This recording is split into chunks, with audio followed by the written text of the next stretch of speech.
conducting any business, I just want to say thank you to our city staff as well as to our city manager, Mr. Free, for making our program and ceremony happen yesterday. I think it was absolutely beautiful and well put together.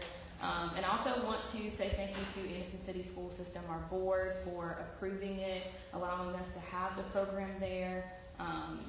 Like I said, it was absolutely beautiful, and I'm excited to welcome Councilmember Tolson, Councilmember Moss to the team. This is our first meeting together. It's also our first meeting together with the new council and our new city manager, Free. So I think that, you know, we should be very proud of the city and this community for their decisions, and I think that we are going to make an excellent team, and I hope that we can work for the good of Anniston in the next 4 years, as well as to the staff. Thank you all for your support and the things that you guys have been doing as well, because we're just the elected body, but you guys really put in the work. So I just want to start off on that note and make sure we cover all those bases, and if the council doesn't have anything to say, we'll go ahead and get started with the agenda. All right, the first item on the agenda is the special events license. We will have a public hearing on this, and I believe this is also on our consent agenda. It is for the city of Anniston doing business as 225 Anniston Museums and Gardens New Year's Eve Disco Ball. This is going to be held at the museum. Any questions or concerns? All right, we'll move on to item number 2. We do have a fee waiver request. The Anniston City Board of Education is requesting a waiver of rental fees for the meeting center for the annual Teacher of the Year. This will be on December 16th from 11 a.m. to 2 p.m. Is everyone okay with that? We do have a budget amendment. This is going to be, I believe this is a standalone, or is this on, okay, this is a standalone resolution. We will reappropriate designated unused funds in the FY25 budget and recognize new grants and donations for FY26. This is located in you all's packet. It's just capital outlays that were not used in fiscal year 25. We're bringing that over to fiscal year 26. And there's also, I believe, some grants that were given to the museum, and I think the choices as well, PARD, and we're just itemizing that too, or showing that in the FY26 budget. We do have a board appointment, which is only my appointment. This is a reappointment to the Anniston County Library Board, and I believe that's Miss Jean Ann Oglesby. Item number 5 is a reimbursement to Tana Bryant while she traveled to attend the International Field Council Annual Conference in Cleveland, Ohio. That amount is specified as well. Any questions or concerns? All right, we will move on to some council discussion. I sent an email to you all just so you could have all the information. I am going to have to amend the agenda to add the resolution for the vice mayor designation as well as the ordinance establishing the order of procedure. So we'll start with item A, which is the vice mayor designation discussion. I was going to start the discussion by nominating Lewis Downing to serve as the vice mayor. This is open for discussion. Anyone would like to be a part of it in any way, shape, or form, you're more than welcome to say that. If anyone else would like to do it, that's really, it's okay.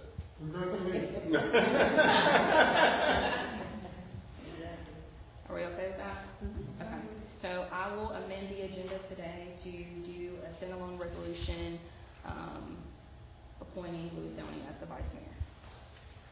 All right, we also have the ordinance that I will be adding to the agenda establishing order of procedure. We will, if you all are okay with this, we will ask for unanimous consent for immediate consideration. So with an ordinance, you usually are required to do 2 readings, but if you are for immediate consideration, we all have to vote to approve it. And I sent that via email for you guys to look over. It's just the order of procedure that we've been going by. Ms. Moss brought up some section, I think it was section 3. It says all regular meetings of the council shall convene at 5:30 at the Anniston City Meeting Center unless an alternative location is set by appropriate motion of the council. Will remain at the meeting center until the elevator is fixed at the City Hall. And then once that's fixed, we'll address it at that point. Any questions or concerns? Okay, I do want to bring something up before the city manager's update. Mr. Freak, before you were here, and actually before you two council members were here as well, we had a discussion regarding the traffic signals ordinance. It was the traffic calming devices. Traffic speed calming devices. Would you like me to? Yes. So there are the ordinance now that pertains to traffic calming devices, i.e. Speed bumps, stop signs, things of that nature, allows for modification to be considered twice a year. And the rules for installing speed bumps and other speed calming devices requires studies that are expensive and not really necessary, and is restrictive in how we can modify traffic. So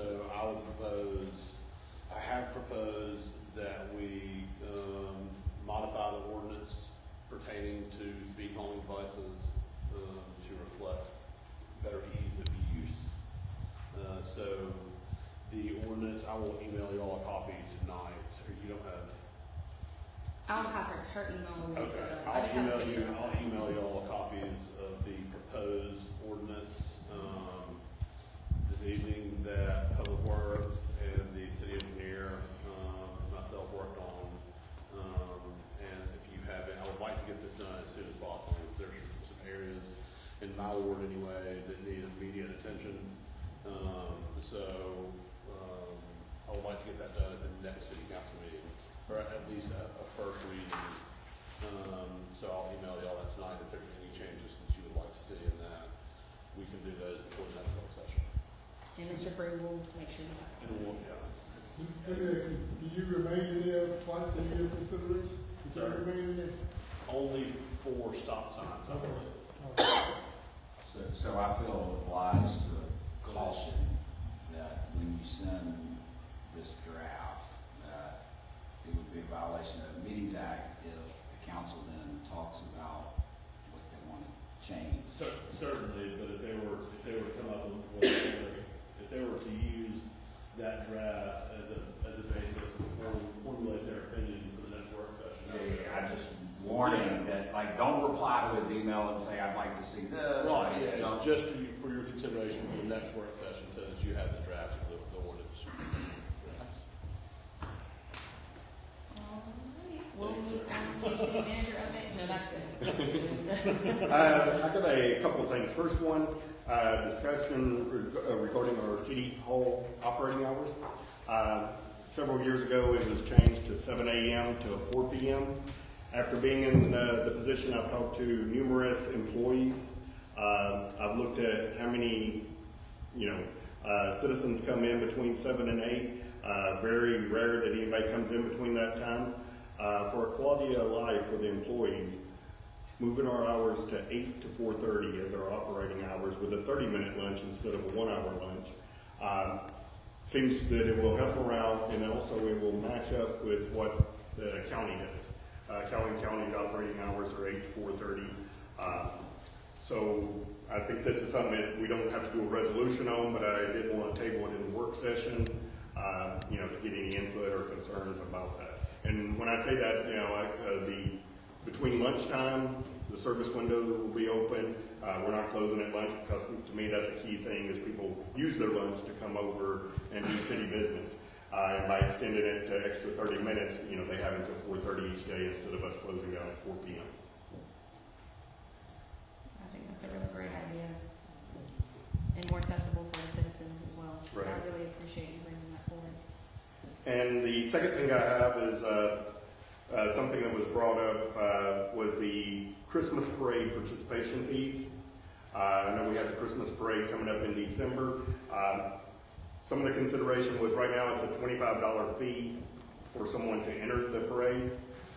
We make about, looking at 2021, 22, we have about 60 to, actually it's been up to 97 participants in the parade, which brings in about $2,500 a year from that.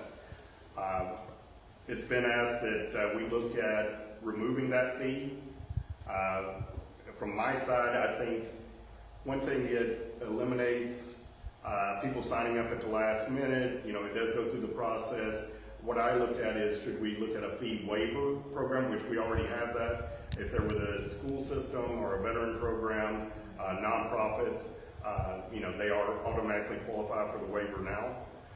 But this is something that, you know, we probably have to do a resolution on at the next session, not tonight. But it's coming up, so I wanted to table it for discussion tonight. So my only concern or question with that is our staff put it on. And so are there any costs associated with building the stage or providing the services that we provide? And I know that cities do it differently. If I'm not mistaken, there are organizations that put on the parades for other municipalities. So we as the city of Anniston actually put on our own parade. So there are costs associated with that, whereas if an organization came in and did it, we're not necessarily the ones doing it. So I guess my only concern would be, what are we putting out to make this happen? Because we do it on a grand scale. Yeah. We have a stage set up, we have mics. I mean, we make this as fun and big as possible for our citizens. So that would be my only concern. And we have a lot of our employees that are working overtime Right.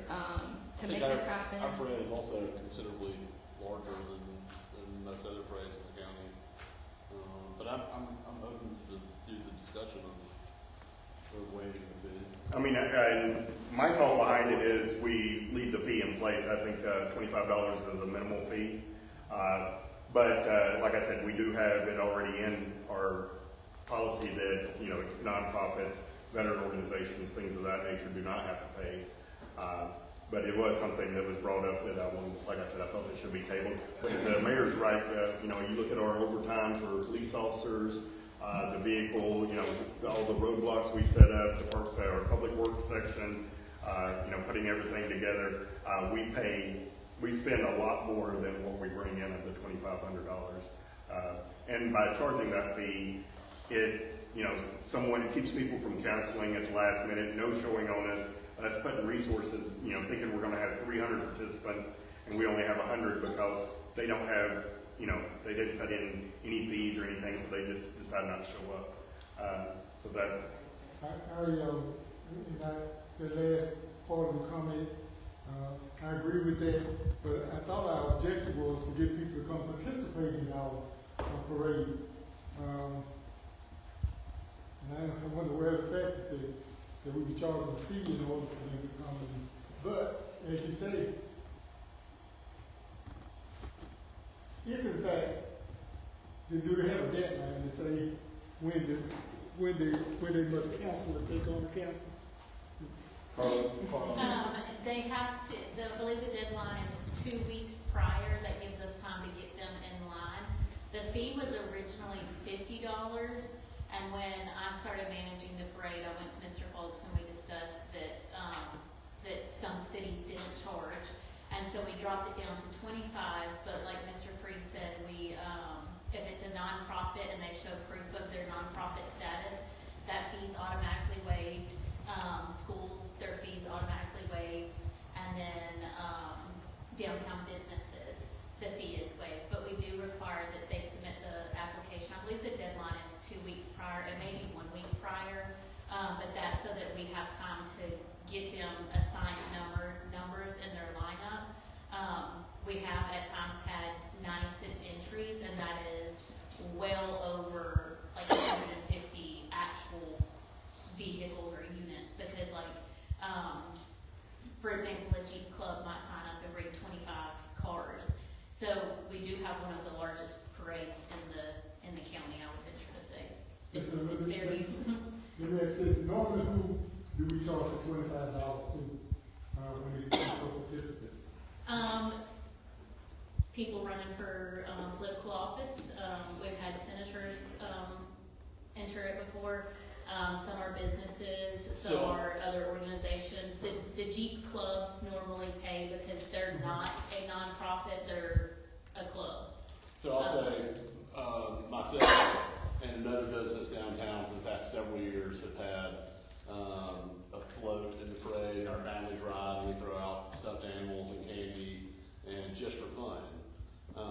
And you get a lot of groups like that, but when you consider the expense of putting a float together and getting stuff organized to throw out to the kids, $25 is really not that much expense relative to what it costs to put a float together. So I don't think that it's going to drive, the cost would drive any participants away. I'm glad I'm already next. I had to pick up a lot of candy.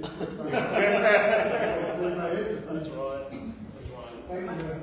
My question is, you said only the business downtown Yes. is, okay, so. Well, it could be the other- any business, any group can have a float, can register. Well, she was No, saying what I'm the saying- downtown, the fee was waived for downtown businesses. Yes, for downtown business only. Yes. Any other business in the city must pay the $25 fee. Yes.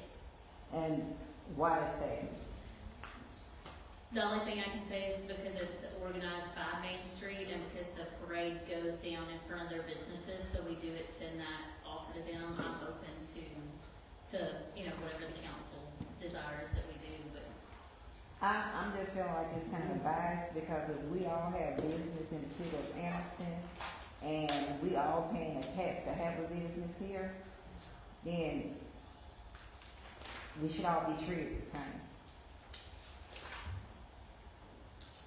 Because a business is a business. That's just my take. Yeah, I noted that down, so we'll make sure as we move forward, we look at it again. I think that's another point. So we're in agreement with, because I just want to be on the same page, maintaining $25, but businesses, there's no distinction amongst businesses. All businesses should have to pay the $25 fee outside of nonprofits and our schools. I think that's. I think that's-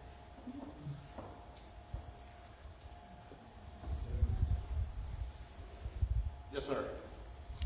The only reason I think to jump in on Carlos' point is those businesses lose operating hours because the street is closed down. So that is why the fee was waived for them. Classic and others, for example, lose customers and revenue because they're willing to have a business downtown where the parade takes place. These decisions are ultimately council's. What time is the parade? 6 o'clock. Right? 6:30. 6:30. How long is the street closed? Pretty long. Yeah, I don't know what time the road's closed. probably about 4 p.m. Yeah. Yeah. And because lineup starts as early as 4:30 or 4:30.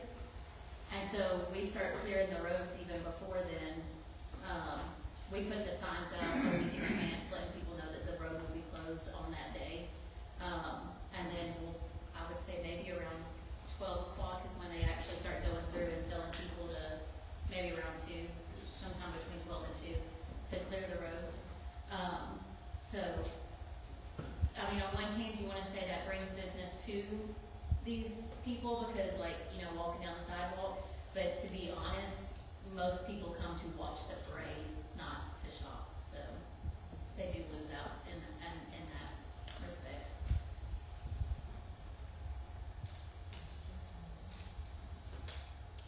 On average, how many businesses do we give away to each year, if you know that? There's honestly not that many Main Street businesses that do actually participate in the parade. Tyson's and Downing's does it together. They do a joint float. Bless Your Heart Beauty Parlor has done it a couple of times. I would say it's probably less Renard than does one 10. a year. Yeah. So I'm gonna look at it like this. Downtown businesses have a unique, and I don't want to say advantage in any way, but they're a part of the Main Street program. So they have access to grants that the Main Street program applies for, or the entertainment district and the festivals that are down there. And they may have a different level of access to tourists or citizens that other businesses do not. So with that being said, I don't think that this is a case where there could be an issue with potentially taking business from them from their operating hours for just the Christmas parade, considering the opportunities they have outside of other businesses in the city of Anniston. So I'm just thinking of it from that standpoint. It's $25, you know, we're supporting a good cause for the community. So I see there's like an offset there in some ways. And I could be completely wrong in the way that I'm thinking, but they do have different advantages than other businesses do, as far as the level of help they do receive, so. Yeah, and I don't think, again, that the $25 is enough relative to the cost of actually putting a float together to deter anyone from entering the Christmas parade. Yeah. Nor do I think that the $25 cost is going to push someone to, or the waiver would, I don't think we would see an influx of applicants because the fee was waived. Right, okay. So we're okay with $61.5 maintaining that all businesses are required to pay the 25? Okay. If that's a decision that we make, I mean, I don't know, whoever, if Parks and Rec or Main Street runs the parade, I mean, I don't know if that's a decision the council needs. So the money comes to the general fund, right? So the money goes to the general fund, and we get about, I guess, $2,500. Also, don't want to get into having to weigh in on every single fee that we're asking Yeah. people to pay throughout the various departments. Yeah. I don't think that's our place.